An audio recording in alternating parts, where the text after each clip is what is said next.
Hey guys in YouTube land, my name is James, as you remember from last time. My name is Andrew. My name is George. My name is Michael.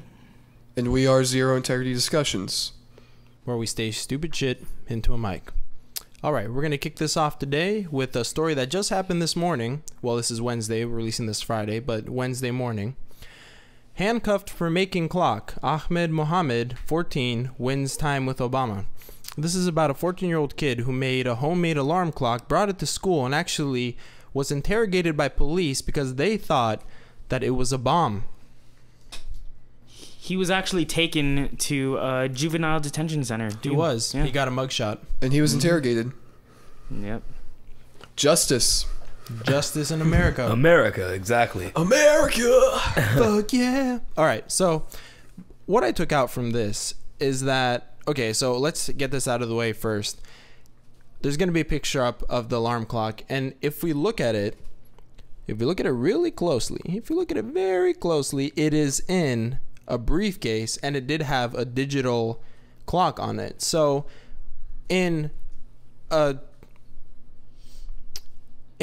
situation, somebody might have took it the wrong way, but in like, this looks kind of weird for an alarm clock. Don't you guys think? Yeah, I'm just going to say that if I'm sitting in a class and there just happens to be a gentleman, whatever color of skin he might happen to be, if he has a ticking suitcase, I might be a little scared. You know what I'm saying? Exactly, like I was just about to say, you know, it looks a little sketchy just at the surface glance of it.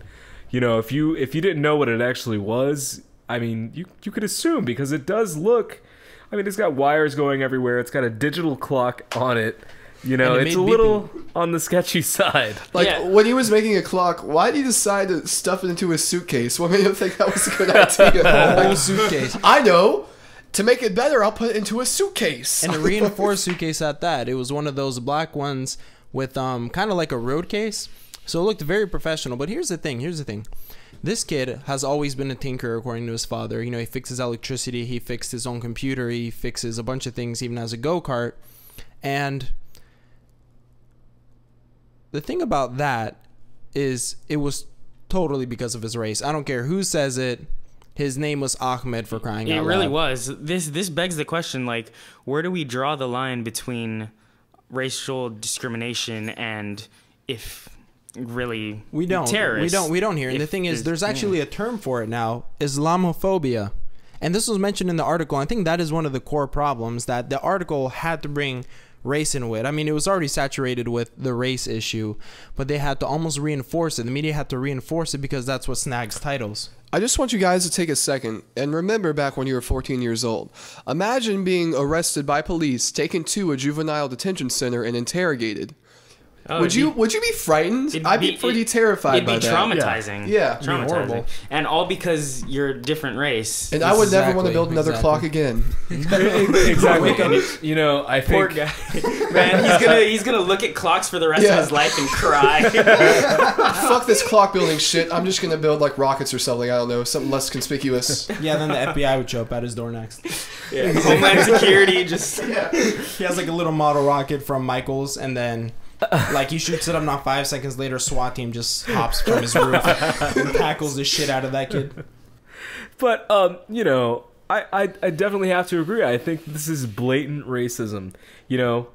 And ever since in the US we had 9/11, ever since then, anyone who's Middle Eastern, you know, I feel like they get the shit over here because everybody has this, you know, misconception that, oh my God, they're Middle Eastern, they must be, you know, related to some sort of terrorist group or something like that, which that's simply not the case, you know? And you know what's really messed up about that?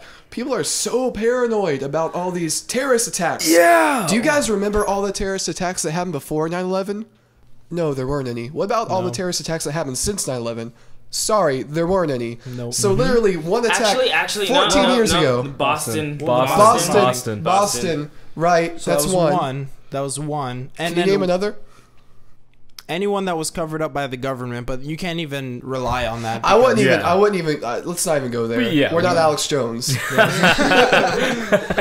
But in the teacher's defense, it did look like a bomb. It did. He had it in a briefcase. Exactly. But here's the thing about that. Here's the thing, and this is where I think this gets a little odd.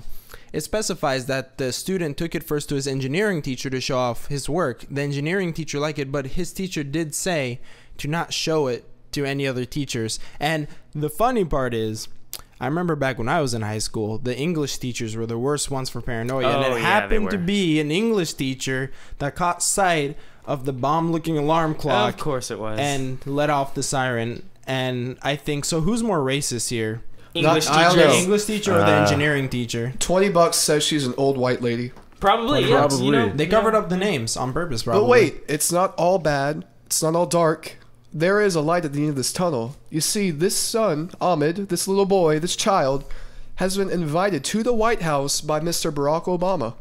He was invited to the White House for a type of astronomy night to talk with scientists and engineers to showcase his invention, but he couldn't because the police still have the alarm clock. They still have it right now. Really? They still have it. He didn't get it back. I mean, what are they going Why? to uncover, like some kryptonite in it or something? Seriously, it's a fucking cocaine? alarm clock. Is you he know what I an mean? associate of Lex Luthor? I mean, think about this. I mean, people are genuinely scared about terrorism right now because the media is saturated with all these things about ISIS and terrorists. So people are scared. So when people see little Ahmed, they're gonna freak out if he has a briefcase. Let me frame it this way. Numbers on it. Let me frame it this way. You are 10,000 times more likely to be shot by the police for an unjustified reason than you are to die in some terrorist attack. You realize that, right? Especially from a 14-year-old going to school. Oh, I'm so frightened. From a 14-year-old, because of his name too, Ahmed, and his father's name, which is Mohamed. I guess that set off a couple bells. But one thing I do want to note is that I want to note who was in support of this kid. It was Mr. Barack Obama, Hillary Clinton, and Mark Zuckerberg from Facebook. So why those people, the president, a candidate who's trying as hard as possible to relate to the young crowd, and then the CEO of Facebook?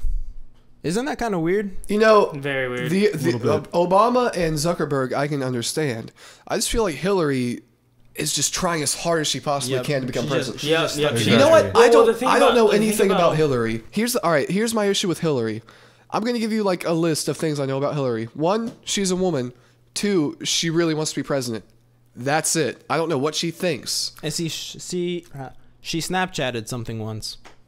Chilling with Hillary somewhere, and she was holding a cup that said chillin' on it and smiled for Snapchat. Oh, well, she's got my vote. She's got my vote instantly because I'm a dumb teenager that only listens to social media, right? She's obviously trying extremely hard to appeal to just a younger audience, and it's also pretty obvious to me, at least, that she has no idea what the fuck she's doing. Nope. That's what's beautiful about it, though. Yeah. No, between her and Donald Trump, our candidates are complete idiots. This race. See, Trump is an idiot, but he's a proud idiot. He's a very proud idiot. She's a fake idiot. Trump is a smart idiot. He's a smart idiot. He's a smart idiot. I mean, here's the thing about Trump, and the last digression we're going to do. The thing about Trump is, you may call him an idiot in the media, you might call him a racist and everything, but I mean, look what he's done business-wise. He can't actually be an idiot and accomplish as much as he has in his lifetime. Exactly. You're right, because anyone who's gone bankrupt 4 or 5 times, I trust them with my wallet. And recovered from bankruptcy 4 or 5 times. That's the biggie in my opinion with Trump. He's recovered. Some people go bankrupt once and then call it a day. I guess there is something to it, you know. Maybe he he's has so put himself out there. stupid he can't not be rich. He's motivated, definitely. That might be what's given him success. What was that, Michael? Okay, what I think about Obama inviting this kid to the White House, I feel like he's also doing it for publicity for his Iran deal right now. Think about that. Yeah, it's very convoluted. I really think that this issue really could have stayed local. I mean, if it wasn't for the media outlet in this country being so Islamophobic and for the Islamophobia gaining so many views on the internet and TV, they would have even ignored it. They would have been like, oh, some random kid just brought a weird looking thing to school. The cops are like, hey, is that a weird looking thing or is it just a bomb? No, it's not a bomb. I'm going to propose a secondary theory. Maybe Obama has what's the thing in your chest that pumps blood? A heart. That's it. Maybe he has a heart because a 14-year-old kid was interrogated for making a clock. No. Maybe that's why. I don't know. Maybe I'm crazy. But I feel like this kid deserves all of the attention he's getting. He deserves a scholarship. For his hardships, yes. For his hardships, yes. Because it happened with the media and everything, that kid deserves a full ride through college. Just for his ingenuity in general. Like, he got his story out, which is good. I agree with you on that. I agree with that. I mean, the kids, like we were reading. H2O.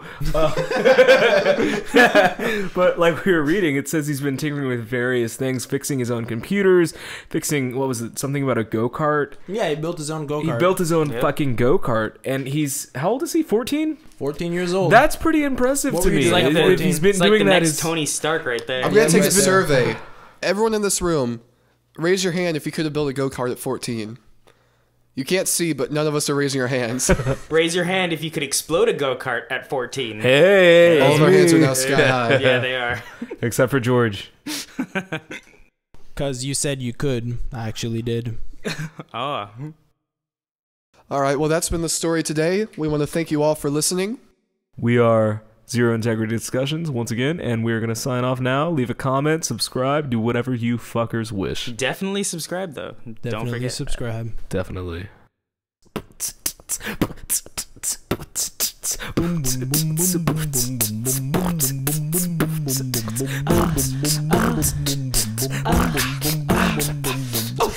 She was more like a beauty queen from a movie scene. I said, oh my, what do you mean? I am the one who dance on the floor. Get around, baby. She told me her name was Billie Jean. As a cause to see, every head was a dream to be the one. In the dance, to the front, in the round, baby.